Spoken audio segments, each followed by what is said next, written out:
Hello दोस्तों, welcome to the channel. जो पहला टॉपिक आज का कवर करेंगे हम यूनिट 2 का। अब यूनिट 2 की तरफ आ गए। यूनिट 1 के 4 लेक्चर्स हमारे कवर हो चुके हैं।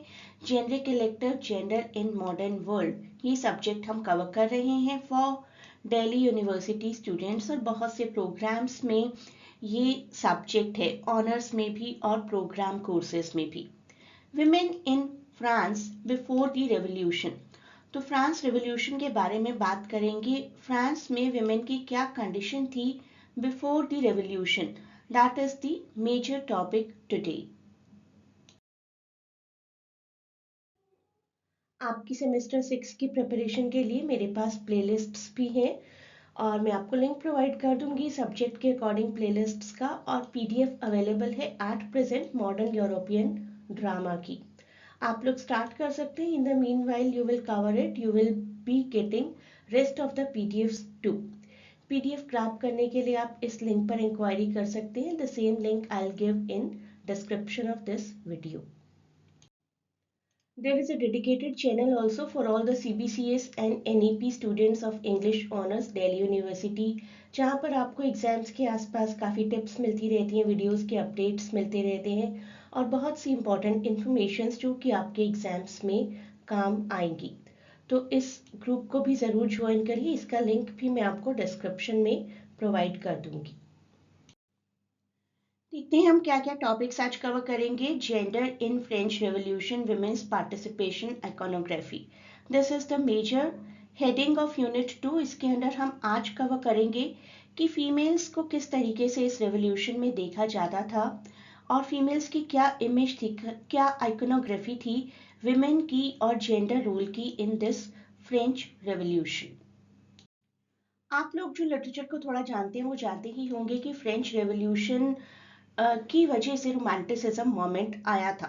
फ्रेंच रेवोल्यूशन जो 1787 में, जिसके कुछ इवेंट्स और कुछ ग्लिम्पसेस दिखने शुरू हो गए थे, that took complete shape in 1789, और 1799 में ये सब एंड हुआ था। It was a revolution against the current regime, old kingdom, old royal people के against this was a revolution. जब भी हम किसी रेवोल्यूशन की बात करते हैं ना, तो कोई इवेंट जरूर होता है जो कि उसका रूट होता है। तो फ्रेंच रेवोल्यूशन का जो हम रूट कहेंगे, that is this event. Although इस इवेंट की अलग से हम डिटेल में भी बात करेंगे इन फ्यूचर आपके कोर्स में, लेकिन अभी बेस समझने के लिए इस इवेंट को थोड़ा समझना बहुत ज़रूरी होता है।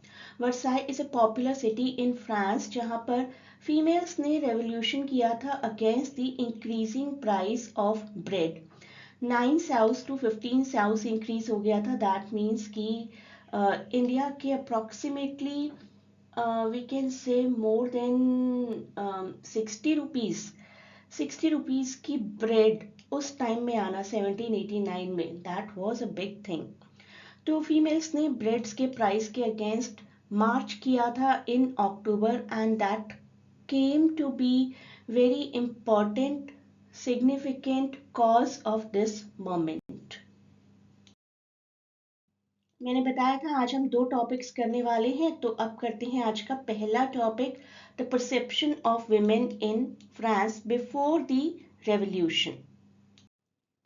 फ्रेंच रेवोल्यूशन के बारे में बेसिक तो हम जानते ही हैं। फ्रेंच रेवोल्यूशन ने रीशेप किया था सोशल और पॉलिटिकल लैंडस्केप को, और फ्रेंच फिर एक रिपब्लिक बन गया था। It was all done by the efforts of Olympe de Gouges. इनके बारे में तो अलग से एक टॉपिक है जो हम फ्यूचर में पढ़ेंगे। इन्होंने एक पैम्पलेट इशू किया, declaration of the rights of women. France में बहुत पहले से एक डॉक्यूमेंट, एक पैम्पलेट ऑलरेडी था जिसमें मैन के राइट्स तो बताए गए थे। इन्होंने भी प्रोटेस्ट किया और बोला कि मैन के राइट्स अलग से डिफाइन किए जा सकते हैं, तो फीमेल के क्यों नहीं। तो she is the first female activist of France, Olympe de Gouges. इन्हीं से इंस्पायर होकर सभी फीमेल्स इंस्पायर हुई थी मार्च करने के लिए और प्रोटेस्ट करने के लिए। इस रेवोल्यूशन के बाद नेपोलियन की पावर बहुत ज़्यादा बढ़ गई थी। नेपोलियन ने फिर जितने भी राइट्स फीमेल्स ने अपने लिए इतना रेवोल्यूशन करके अभी तक हथियाए थे ना, वो सभी नेपोलियन ने आते ही कम कर दिए थे। So after the rise, Napoleon Bonaparte, many of the rise of Napoleon Bonaparte, many of the rights and freedoms that women had gained during the revolution were limited. तो legal rights, marriage rights, property ownership rights, बहुत सारे rights Napoleon ने decrease कर दिए थे. Before 1789 females के rules बहुत ही conventional माने जाते थे. Domestic duties, family rules, public life सिर्फ मेल्स के हिस्से में आता था. इसलिए रेवोल्यूशन हुआ. That was one more reason, equality और फ्रेटर्निटी के लिए, that attracted this revolution, and its motto basically attracted women from all social classes.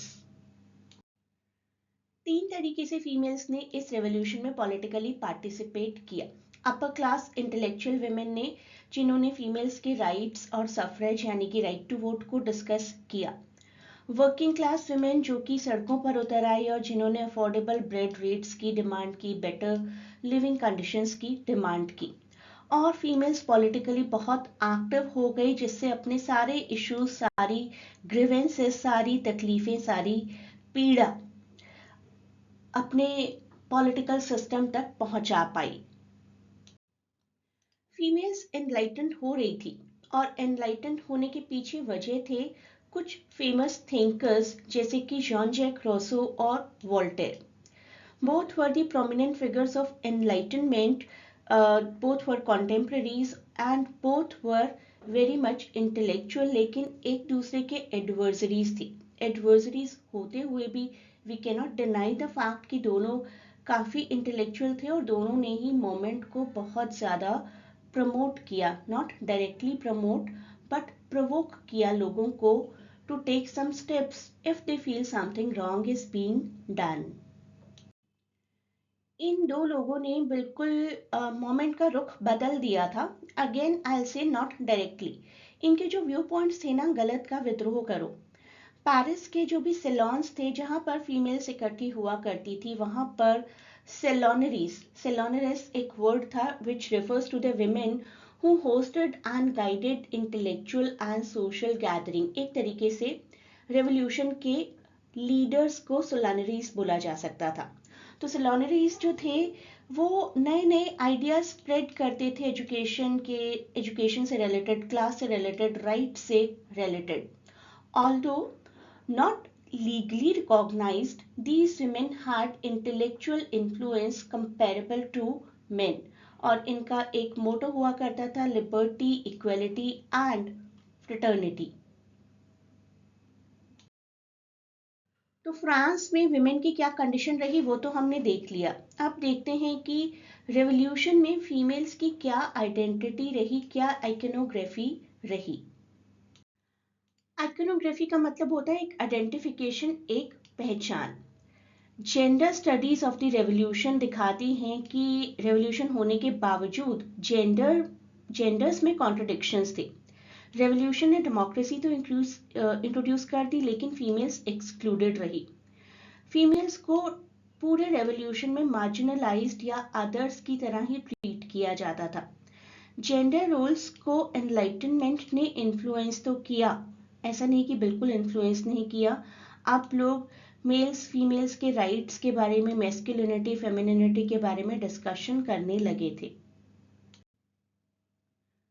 Females ने किस तरीके से अपनी पहचान धीरे धीरे बनाई, कैसे अपने राइट्स के लिए स्ट्रगल किया.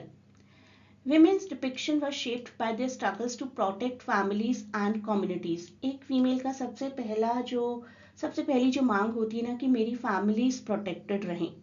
इसके बाद उन्होंने पॉलिटिकली भी वॉइस रेज की. देखिए, पहले तो ब्रेड के लिए वॉइस रेज की ना कि मेरी फैमिली को अच्छे प्राइस पर ब्रेड मिलनी चाहिए. इसके बाद पॉलिटिकल लेवल पर अपनी वॉइस रेज की कि फीमेल को सो कॉल्ड अपने नेचुरल स्फीयर यानी कि अपने घर से बाहर निकलकर एक एक्सटेंशन चाहिए, यूनिवर्सली ह्यूमन राइट्स चाहिए, वही सभी राइट्स जो कि बीइंग अ ह्यूमन एक मेल के पास भी होते हैं. अब बात करते हैं कुछ ऐसे लोगों की जिन्होंने इंटेलेक्चुअल होते हुए भी फीमेल्स राइट्स को सपोर्ट नहीं किया. उनका सारा इंटेलिजेंस मेल्स के लिए ही था. Women's rights supporters prioritized education over political rights. क्यों पॉलिटिकल राइट्स क्यों नहीं देंगे? Nobody could say. रॉसो के ही व्यूज देख लीजिए। एमिली नाम की एक किताब है उनकी, जिसमें उन्होंने आर्ग्यू किया कि women should focus on family roles, motherhood, caretaking. A women should be a woman is all about loving, caring and sharing and that is the essence of a woman। ये कहा था सुष्मिता सेन ने अपने miss universe के winning speech में। That was also wrong. तो रॉसो ने कहा कि public life is not the cup of T of females. उनको किसी सीरियस इंटेलेक्चुअल एजुकेशन की ज़रूरत नहीं है। दो वाइडली एक्सेप्टेड, लोग तो आज भी एक्सेप्ट करते हैं ना ये व्यू पॉइंट रॉसू के, लेकिन रॉसू को रेजिस्टेंस फेस करना पड़ा फ्रॉम विमेन जो कि डिमांड कर रही थी अपने लिए बेटर एजुकेशन एंड इक्वालिटी। रॉसू के आइडिया बड़े डिस्क्रिमिनेटरी एटीट्यूड्स को रिफ्लेक्ट करते हैं, पर्टिकुलरली इन फ्रांस। तो कहने के लिए आप बहुत इंटेलेक्चुअल पर्सन हो, आपकी बहुत सी बुक्स पब्लिश होती हैं, and this is what you are saying about a female. Rousseau is credited with the idea of human equality, and the reality is that his ideas did not extend to equality for women. Very ironical. This is the book जिसमें कि females के rights की बात की गई कि females को rights नहीं होने चाहिए एजुकेशन के, and this is the speech of Sushmita Sen. Although very good lines are there, लेकिन शायद 1994 की स्पीच को 2025 में उतनी आसानी से एक्सेप्ट नहीं किया जाएगा जितना तब किया गया था। तो ये था हमारा lecture 1 of unit 2। French revolution के बारे में और जानेंगे। पहले एक इम्पॉर्टेंट ऐसे क्वेश्चन देख लेते हैं। जब आप पीडीएफ के लिए ऑप्ट करेंगे तो मैं आपको डिटेल में इम्पॉर्टेंट एसेस करवा दूंगी कवर पूरे ही इस सब्जेक्ट से। How did perception of women in France before the revolution reflect societal views, और धीरे धीरे धीरे ये परसेप्शंस कैसे चेंज हुए होंगे। रेवोल्यूशन से पहले तो फीमेल सिर्फ डोमेस्टिक रोल्स में ही देखी जाती थी, they were dominated by men. Enlightenment ideas ने फीमेल एक्टिविज्म को थोड़ा सा इन्फ्लुएंस जरूर किया, they started demanding education and property rights, but during the revolution इनका बहुत बड़ा हाथ होने के बावजूद they were excluded from political discussions, political rights, और ऊपर से the icing on the cake by the view points of Rousseau. Rousseau ने कैसे डिफाइन किया ट्रेडिशनल रोल्स को कि फीमेल्स तो बनी डोमेस्टिक रोल्स के लिए, और उनका ये व्यू पॉइंट काफी कॉन्ट्राडिक्टिंग था, क्योंकि इक्वालिटी की बात तो वो करते थे लेकिन विमेन्स की प्रोग्रेस को लिमिट करना चाहते थे। आज की वीडियो के लिए इतना ही, और फर्दर वीडियोस में और ज्यादा जानेंगे जेंडर मोमेंट्स के बारे में। Please do not forget to share and subscribe the channel and provide your valuable feedback in comments.